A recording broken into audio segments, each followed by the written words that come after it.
Sharafoonni maallaqaa egaa guyyaa har'aa ji'a haaraa yookiin immoo Desemberii tokko baatii 12 jechuudha.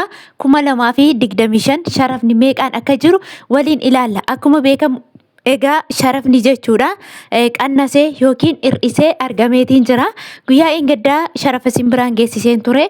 Guyyaa har'aa immoo sharafni isa eeggaddaarraa daran gad qannasee argameetiin jira jechuudha. Akkaataa guddina maallaqa isaatii yookiin immoo iskeelii maallaqa isaatiin hir'iseetiin jira isiniin jedha. Yoo harka fuunee jaalatamtootaa fi kabajamtoota maamiloota kiyyaa nagaa fi araarri jaalalli waaqayyoo isiniif haa baay'atu. Ani nagaa kooti nagaa guutuu nagaa irraa afaan qaba. Nagaan na bira jiru isin bira haa jiraatu jechuudha. Egaa waa'ee sharafaa irratti otoo isiniin hin ejjetiin baay'eetu ture. Kaleessa viidiyoon ejjedha irratti baay'een keessan waa'ee sharafaa nuu himimaa baddeen jettan jirtu eeggadda gadhiiseera garuu dura immoo guyyaa shammoo jahaaf otoo hin gadhiisiin ture. Sababii isaa immoo akkuma beektanii ijaazaa yookiin immoo boqonnaarra turanii jechuudha. Jarri iddootti sagalee waraabuu baay'ee natti ulfaata. Manni namaa baay'ee ulfaata jechuudha.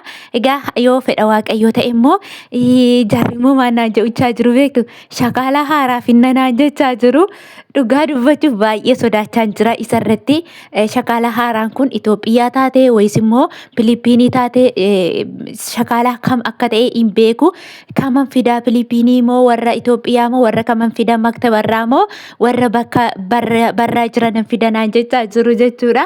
Ani immoo sodaadhee otoo isaanii yeroo ma'an galuuf xiqqooma ishee guyyaama 3-4 naaf otoo fidanii natti tola ture. Maaliif jennaani Filipiinota taana miqqanyaadha. Dhugaa waaqayyo miqqanyaa innaan miqqanyaa tokkoffaadha.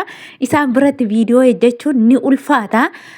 Otoo illee lammii koo ta'e otoo Itoophiyaa ta'e illee rakkoon qabu. Akkuma madaamii kee oksee jedhu ishee biratti immoo itti meetiin icciitii aan hojjechaan jira jee ishee fillee yuutuubii ishee fi banee akka isheen jajjabaattee akka isheen hojjettu nan taasisa ture. Egaa waaqayyo akka fedhasaa godhu isiniin jedha. Filipiinii jennaan bakka hamman galutti viidiyoon hojjedhu kan jedhu keessi koos baay'ee sodaataa jira. Kanaaf waaqayyo fedha isaati akka jaallate haa godhu isiniin jedha.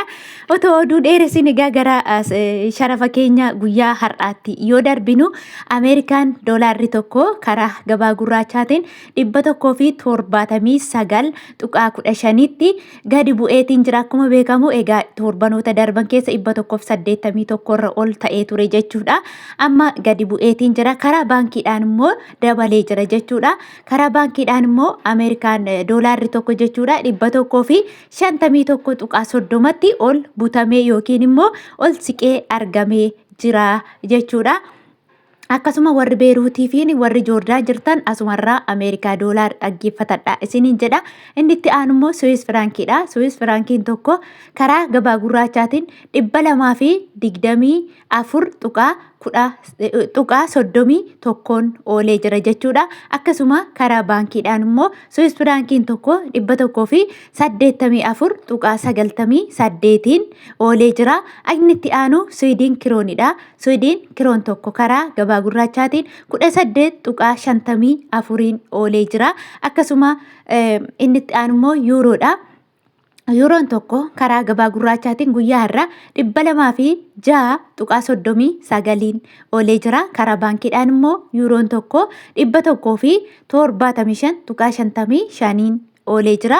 Inni itti aanu paawundi sterlingiidha. Paawundi sterlingiin tokko karaa gabaa gurraachaatiin 236.42 oolee jira jechuudha. Karaa baankiidhaan immoo paawundi sterlingiin tokko 196.61 oolee jira.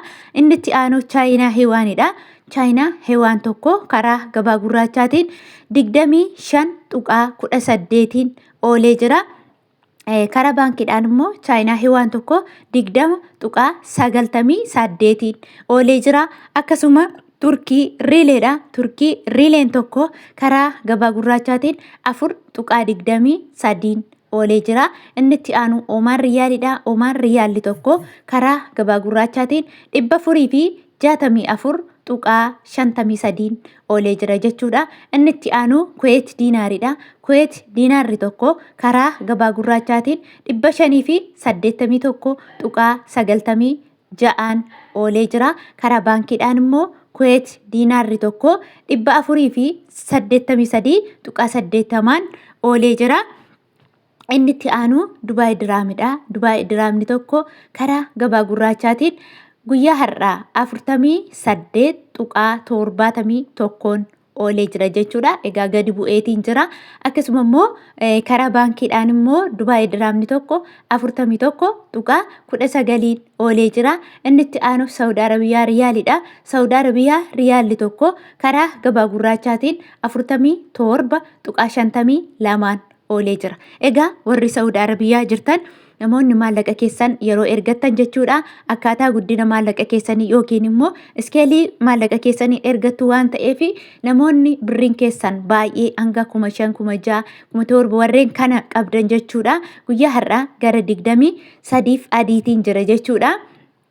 Kana jechuun birriin Itoophiyaatti riyaalli Saawudii 45 adiidha. Namoonni immoo maallaqni keessan hanga 100 yoo ta'u hanga 50 yoo ta'e guyyaa har'aa 24 jira jechuudha. Kana jechuun riyaalli Saawudii tokkoon isaa birrii Itoophiyaa 44 hanga 43 illee namni ergan jiru jechuudha. Maaliif daldalaan hundi isaanii gatii mataa isaanii himatu. Inni tokko gadi cabsee erga, inni tokko giddu galeessa erga, inni tokko immoo ol kaasee erga waan ta'eef adda addummaa yookiin garaagarummaa guddaa qaba. Akkasuma immoo taaskii yookiin immoo gatii mashwaaraa kan jedhamu immoo namni kamiyyuu wal qixa kaffalaa birrii 50 riyaala jechuudha. Riyaala 50 akkaawuntii irras yoo gashitan yookiin manattis yoo dhufee isin harkaa fuudhe 50 jechuudha. Warra dhibba jedhaniif hin kaffaliina isiniin jedha. Akkasuma karaa baankiidhaan immoo Saawud Arabiyaa riyaalli tokko 40.33 oolee jira. Inni itti aanu Joordaan Diinaaridha. Joordaan Diinaarri tokko karaa gabaa gurraachaatiin 252.41 oolee jira. Inni itti aanu Bahreen Diinaaridha. Bahreen Diinaarri tokko karaa gabaa gurraachaatiin 476.39 oolee jira. Akkasuma Ijipshiyaan Paawundiidha. Ijipshiyaan Paawundiin tokko karaa gabaa gurraachaatiin 3.54 oolee jira. Inni itti aanu Yemen riyaalli tokko karaa gabaa gurraachaatiin 0.63 oolee jira. Akkasuma Indiyaan Ruupiidha. Indiyaan Ruupiin tokko karaa gabaa gurraachaatiin 1.79 oolee jira. Inni itti aanu Kaatar riyaalli tokko karaa gabaa gurraachaa 47.58 oolee jira. Akkasuma Kanaadaa Doolaaridha. Kanaadaa Doolaarri tokko karaa gabaa gurraachaatiin 127.43 oolee jira. Karaa baankiidhaan immoo Kanaadaa Doolaarri tokko 106.27 oolee jira. Akkasuma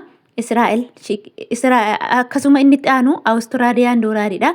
Awustiraaliyaan Doolaarri tokko karaa gabaa gurraachaatiin 116.53 oolee jira. Karaa baankiidhaan immoo Awustiraaliyaan Doolaarri tokko guyyaa har'aa 97.22 oolee jira jechuudha. Akkasuma Israa'el shiqilidha. Israa'el shiqil tokko karaa gabaa gurraachaatiin 54.38 oolee jira jechuudha. Egaa hordoftootaaf jaallatamtoota kabajamtoota maamiloota kiyya viidiyoon koo yoo isinitti tolee jiraate yoo isin fayyadee jiraate isin waan anaan na gargaaruu dandeessan waan na bira dhaabbachuu dandeessan laayikii gochuu bichaadha jechuudha. Viidiyoo kun laayikii naa godhaa akka obboleewwan keessan bira ga'ee obboleonni keenya irraa fayyadamanii fi nu gargaara jechuudha. Hanga viidiyoo biraan walitti deebinutti immoo nagaan naa tura, lafa nagaa naa tura. Baay'ee sin jaalladha, baay'ee sin kabaja. Turtii gaarii.